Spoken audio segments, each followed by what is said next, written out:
श्रीमाता श्रीमहाराज्ञी श्रीमत्सिंहासनेश्वरी चितग्निकुण्ड सम्भूता देवकार्य समुद्यता उद्यद्भानु सहस्राभा चतुर्बाहु समन्विता रागस्वरूप पाषाढ्या क्रोधाकारां कुशोज्ज्वला मनोरूपेक्षुकोदण्ड पञ्चतन्मात्र सायका निजारुण प्रभापूरक मज्जद् ब्रह्माण्ड मण्डला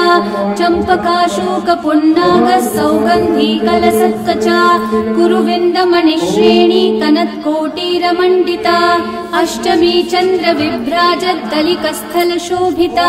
मुखचन्द्र कलङ्काभमृगनाभिविशेषका वरनस्मर माङ्गल्य गृहतोरण चिल्लिका वक्त्रलक्ष्मी परिवाह चलन्नीनाभलोचना नवचम्पक पुष्पाभ नासा दण्ड विराजिता तारा